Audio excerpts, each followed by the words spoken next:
Hello, good morning my dear students of class 12। कैसे हैं आप सभी बच्चे। अभी कुछ समय से हम लोग लगातार इकोनॉमिक्स की वीडियोस कर रहे थे। आज हम अकाउंट्स की वीडियो वापस लेकर आए हैं। लास्ट चैप्टर में हमने लास्ट चैप्टर बोल रहा हूं मैं। लास्ट वीडियो में हमने शेयर्स चैप्टर का परचेज कंसिडरेशन किया था, और जो शेयर्स चैप्टर थे वॉल्यूम 2 उसी से मैंने शुरू किया था, जिसका वेटेज ज्यादा है। आज हमारा टॉपिक है फॉर फीचर री issue reserve. It is one of the most important topics of accounts in volume 2। इस फॉर फीचर से बहुत सारे क्वेश्चंस आते हैं।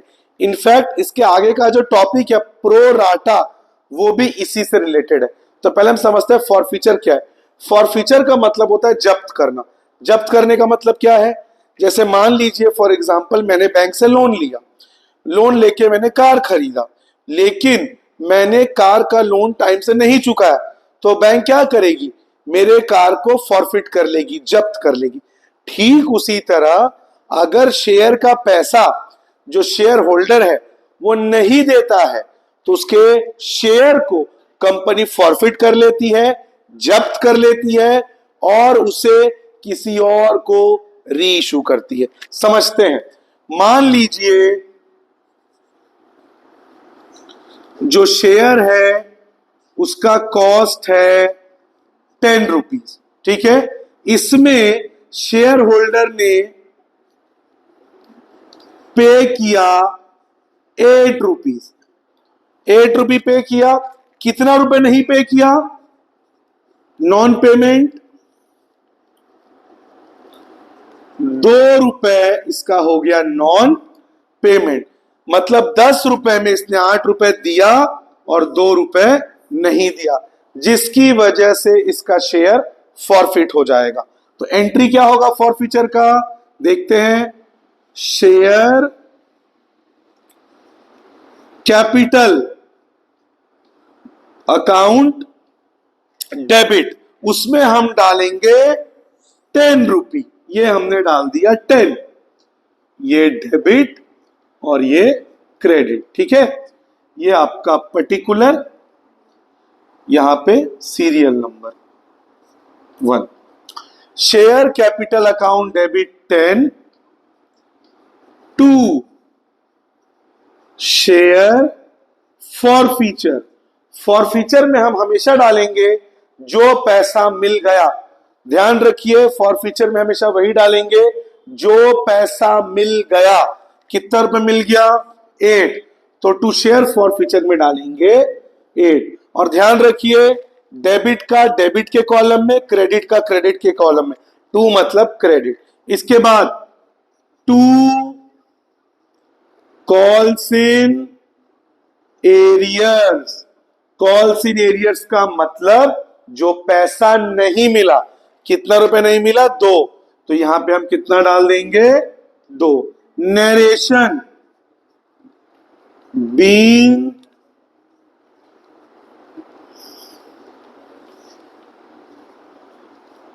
Share forfeited. Being share forfeited, ठीक है। अब मान लीजिए ये शेयर 9 रुपए में री इशू होता है। कितने रुपए में री इशू होता है? 9 रुपए में। अब बताइए, शेयर का फेस वैल्यू कितना था? 10 रुपए। री इशू कितने में हो रहा है? 9 रुपए। तो कितने रुपए का नुकसान हो गया? 1 रुपए का। तो री इशू का एंट्री, ये एंट्री था बच्चों फॉर फीचर का। अब मैं एंट्री किसका बना रहा हूं? री इशू का, ठीक है। तो बैंक अकाउंट डेबिट कितने रुपए में री इशू है? 9 रुपीज। आप देख सकते हैं। तो बैंक अकाउंट डेबिट में मैं डाल दूंगा 9। फिर share forfeiture account debit, इसमें मैं नुकसान डालूंगा, क्योंकि नुकसान लॉस हमेशा डेबिट होता है। 10 रुपए का शेयर का कॉस्ट फेस वैल्यू, और री इशू हो रहा है 9 रुपए में। तो कितने का नुकसान हो गया? 1 रुपए का। टू शेयर कैपिटल, और शेयर कैपिटल में मैं फेस वैल्यू को डाल दूंगा। शेयर का फेस वैल्यू कितना है 10, या फिर इन दोनों का टोटल डाल दीजिए 9 और 1 10। ये हो गया री इशू। अब बताइए कितना रुपए फॉरफिट हुआ था? 8 रुपए। री इशू कितना हुआ? 9 रुपए। नुकसान कितना हुआ? 1 रुपए। तो जितना रुपए जब्त हुआ था, अब समझिए इस आदमी ने, जिसने अपना 2 रुपए नहीं दिया था, तो कंपनी ने उसका शेयर जब्त कर लिया, तो उसका 8 रुपए भी जब्त कर लिया। वो जो 8 रुपए वो दे चुका, उसको वापस नहीं मिलने वाला, वो उसने भी वो जब्त कर लिया। तो उसके पास पुराने शेयर का कितना रुपए जमा है? 8। और जब उसको दोबारा उसने दिया तो उसको कितना नुकसान हुआ? 1 रुपए। तो जितना रुपए उसने फॉरफिट किया था उसमें से नुकसान को माइनस कर दीजिए। 8 में से 1 माइनस कीजिए, कितना बचा? 7। तो रिजर्व में कितना जाएगा? 7। अच्छा, इसका नरेशन लिख लीजिए। Being share reissued, being share reissued. और आखिरी एंट्री रिजर्व का, share forfeiture account debit to capital reserve. 8 में से 1 माइनस कर दीजिए, कितना आएगा? 7 7 7।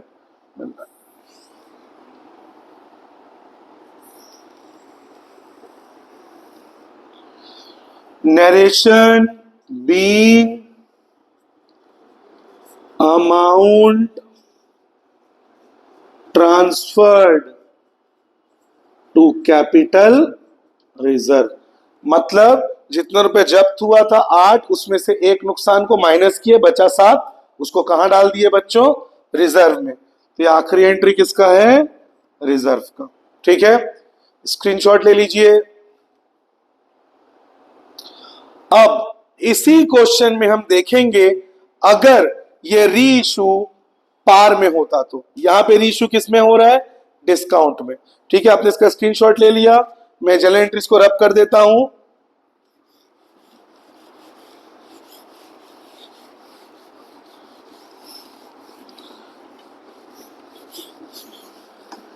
यहां पे कई बच्चों को पार, प्रीमियम और डिस्काउंट में कंफ्यूजन होता है, तो पहले मैं आपको इनका क्लियर कर दूं कंफ्यूजन। पार का मतलब होता है बच्चों फेस वैल्यू। पार का मतलब होता है, जैसे अगर 10 रुपए का शेयर 10 में ही रीइश्यू हो रहा है तो उसको पार कहेंगे। ठीक है, पार का मतलब होता है फेस वैल्यू। इसमें neither profit nor loss.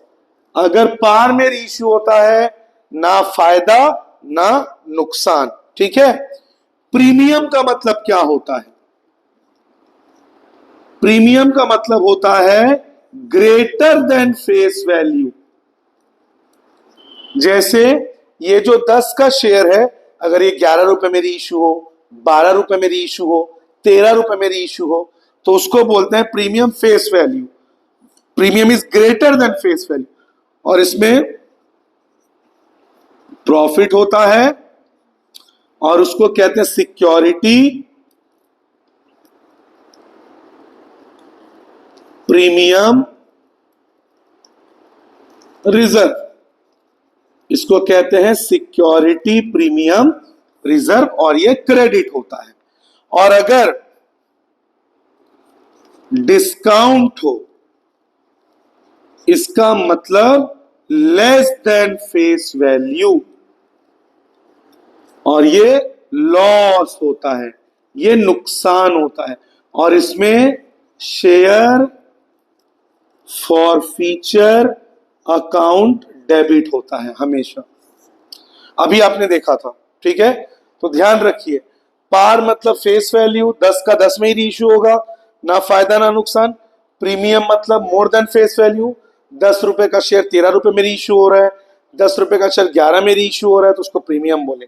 Discount less than face value, 10 रुपए का शेयर 7 में रीइश्यू हो रहा है, 10 रुपए का शेयर 9 में रीइश्यू हो रहा है, 10 रुपए का शेयर 8 में रीइश्यू हो रहा है, तो उसको कहेंगे डिस्काउंट। स्क्रीनशॉट ले लीजिए इसका। अब सेम क्वेश्चन को अभी मैंने आपको समझाया था कि वो रीइश्यू कितने में हुआ था, 9 रुपए। फिर से मैं इसी क्वेश्चन को करूंगा, लेकिन हम 9 के बजाय मान लीजिए ये 14 रुपीज में रीइश्यू हो रहा है। कितने रुपए में? 14 रुपीज में। ठीक है। और इस बार जो शेयर का कॉस्ट है वो 10 रुपीज है, लेकिन इस बार इसने पे किया है 6 रुपीज। ठीक है। और इसका नॉन पेमेंट कितना हो जाएगा? 10 रुपए में अगर इसने 6 रुपए दिया है, कितना रुपए नहीं दिया? 4 रुपए इसने नहीं दिया। चलिए एंट्री बना लेते हैं। पहले बनेगा फॉरफीचर, फिर बनेगा रीइश्यू, फिर बनेगा रिजर्व। ठीक है। चलिए स्टार्ट करते हैं।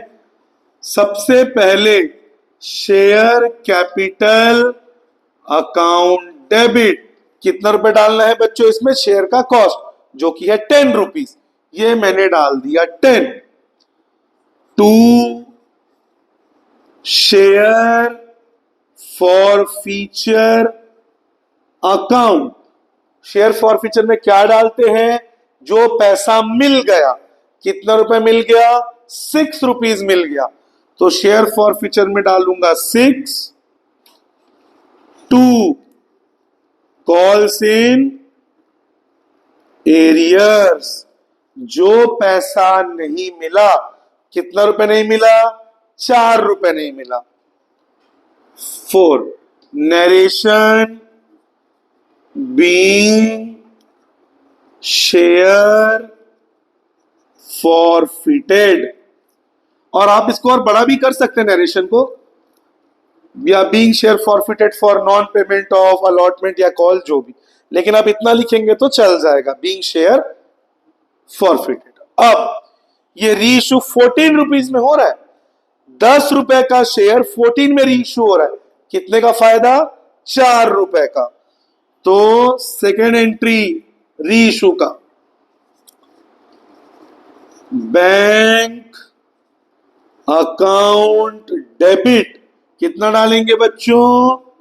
14, कि 14 रुपीज में वो रीइश्यू हुआ। To share capital. शेयर कितने रुपए का था face value? 10 rupees. To security premium reserve. कितने का फायदा हुआ? 4।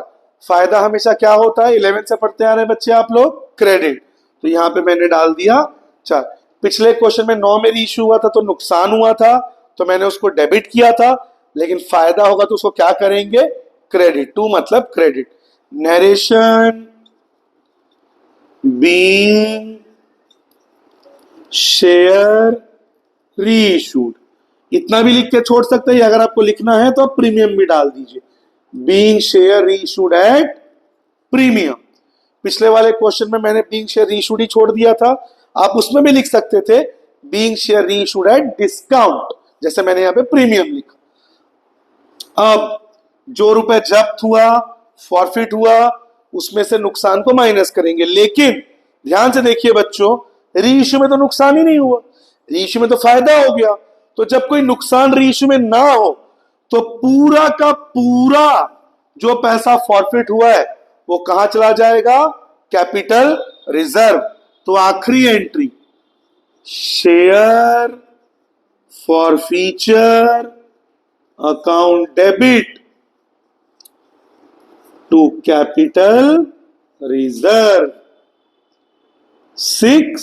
6 narration being amount transferred to capital reserve. क्यों 6 रुपए आया? क्योंकि जिसका शेयर जब्त हुआ था उसने 6 रुपए दे दिया था, तो कंपनी के पास 6 रुपए था और रीइश्यू के टाइम कोई नुकसान नहीं हुआ, तो पूरा का पूरा 6 रुपीज चला गया capital.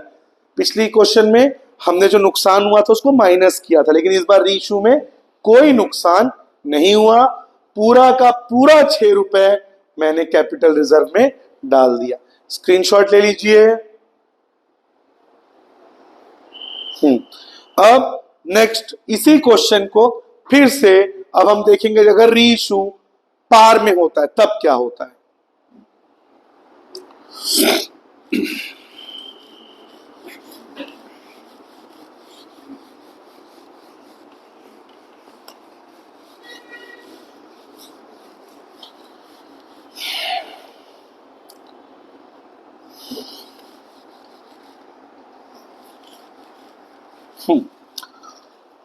Bottle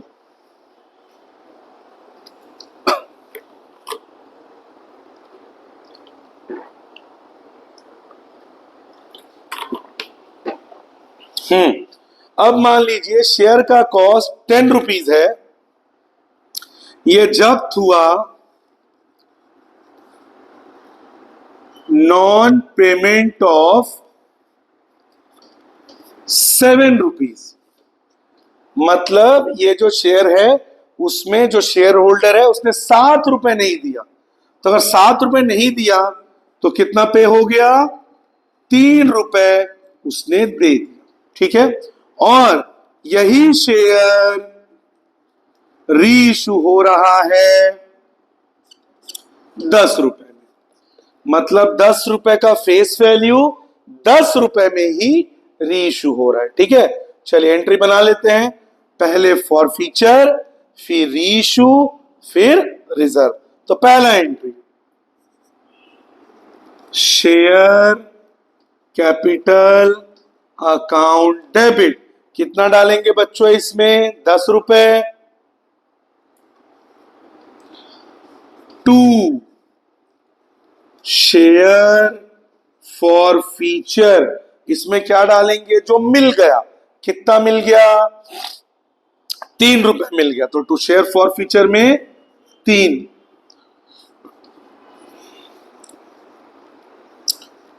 two calls in arrears, calls in arrears में क्या डालेंगे, जो पैसा नहीं मिला, कितना रुपए नहीं मिला, 7, तो यहां डाल देंगे हम 7।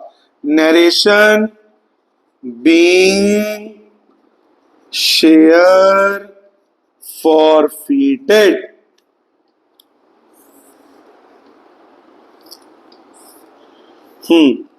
अब री इशू, 10 का शेयर 10 में री इशू हो रहा है, ना फायदा ना नुकसान, simple entry, bank account debit 10 to share capital account में भी कितना चला जाएगा, 10। Narration being share reissued at par. Third, अब बताइए जितना रुपए फॉरफिट हुआ 3, उसमें से लॉस को माइनस करते री इशू में, लेकिन री इशू में कोई भी लॉस नहीं हुआ क्योंकि 10 का शेयर 10 में ही री इशू हो रहा है, कोई नुकसान नहीं, कोई फायदा नहीं। इसका मतलब पूरा का पूरा 3 रुपए जो फॉरफिट हुआ था वो चला जाएगा कैपिटल रिजर्व में।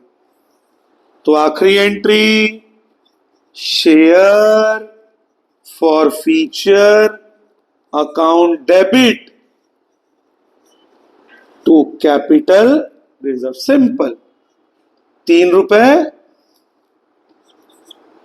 3 रुपए। Narration being amount transferred to capital reserve. समझ गए बच्चे आप लोग? मैं पॉज करता हूं। अब बच्चों इसी क्वेश्चन को देखेंगे जिसमें ना कॉल्ड अप लिखा हो। कॉल्ड अप, कॉल्ड अप का मतलब क्या होता है? कॉल्ड अप का मतलब कंपनी ने कितना मांगा, और अगर क्वेश्चन में बच्चों कॉल्ड अप लिखा है तो आप जितना कॉल्ड अप है उतना ही लेंगे, शेयर का कॉस्ट नहीं लेंगे। समझाता हूं कैसे। जैसे मान लीजिए शेयर का कॉस्ट है 10 रुपीज, जिसमें कंपनी ने कॉल किया 8 रुपीज और ये फॉरफिट हो गया नॉन पेमेंट 3 रुपीज। अब समझते हैं बच्चों इसका फॉरफीचर वाला एंट्री कैसे बनेगा। अब शेयर 10 रुपए का है, अब तक मैं शेयर कैपिटल अकाउंट डेबिट में 10 रुपए ले रहा था, लेकिन अब 10 नहीं लूंगा क्योंकि कंपनी ने मांगा कितना है, 8 रुपए। तो शेयर कैपिटल अकाउंट डेबिट में बच्चों 10 नहीं जाएगा, कितना जाएगा, 8। कि कंपनी ने मांगा कितना है, 8। तो यहां पे डाल देंगे 8 रुपए, जिसमें से 3 रुपए नहीं मिला। अब 8 में 3 रुपए नहीं मिला तो मिला कितना बच्चों, 5 रुपए, सिंपल। तो 2 शेयर फॉर फीचर कितना रुपए मिल गया, 5। 2 calls in arrears, calls in arrears जो पैसा नहीं मिला, कितना रुपए नहीं मिला, 3 रुपए जो है वो नहीं मिला। तो कॉल्स इन एरियर्स में हम डाल देंगे 3 rupees. Narration being share forfeited. तो ध्यान रखिएगा बच्चों, जब कॉल्ड अप बोलेगा तो आपको शेयर का फेस वैल्यू नहीं लेना है, जितना कॉल किया है उतना शेयर कैपिटल में डालेंगे। ध्यान रखिएगा इस चीज को, ठीक है। अब मान लीजिए ये शेयर रीइश्यू हो रहा है 11 रुपए में। अब जब रीइश्यू हो रहा है, शेयर का कीमत कितना, तब कीमत को देखिए, शेयर का कीमत कितना है, 10 रुपए। रीइश्यू कितने में हो रहा है, 11 रुपए। प्रीमियम कितने का फायदा, 1 रुपए। तो रीइश्यू का entry, bank account debit 11 to share capital 10 जो फेस वैल्यू है, टू सिक्योरिटी प्रीमियम रिजर्व 1 रुपए का फायदा। Narration being share reissued at premium. अब जो रिजर्व में जाएगा, कितना रुपए जब्त हुआ, 5 रुपए।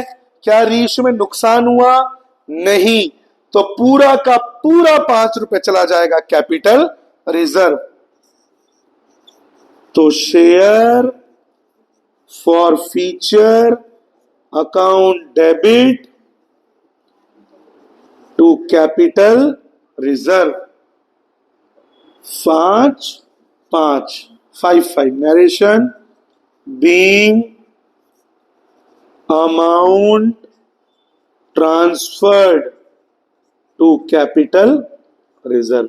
ठीक है, स्क्रीनशॉट ले लीजिए। आज का लास्ट टॉपिक आपको बताने जा रहा हूं।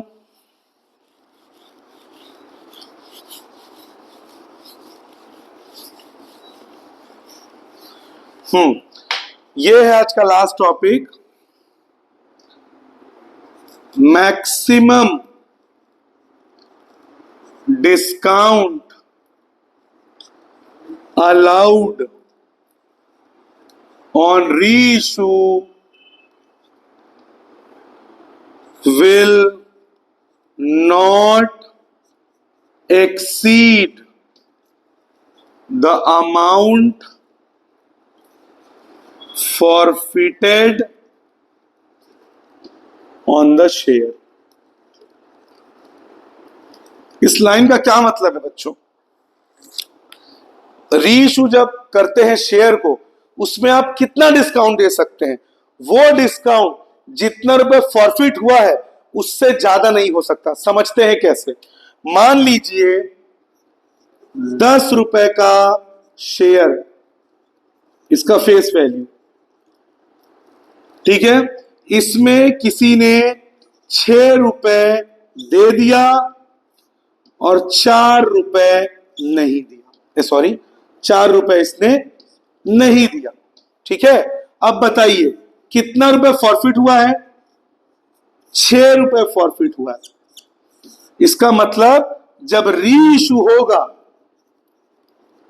जब यही शेयर जब्त करके किसी दूसरे को दिया जाएगा, तो वो डिस्काउंट ₹6 से ज्यादा नहीं हो सकता। मतलब आप रीइश्यू अगर 8 में कर रहे हैं, आप रीइश्यू कितने में कर रहे हैं? 8 में, तो आपने कितने का डिस्काउंट दिया? शेयर का कीमत ₹10 है, आप कितने में रीइश्यू कर रहे हैं? ₹2। इसका सॉरी ₹8, तो डिस्काउंट कितना हुआ? ₹2। तो ₹2 जो है ये ₹6 जो मिल चुका है उससे कम है, यानी ये हो सकता है। आप रीइश्यू कर रहे हैं ₹7 में, कितने का डिस्काउंट दे रहे हैं आप?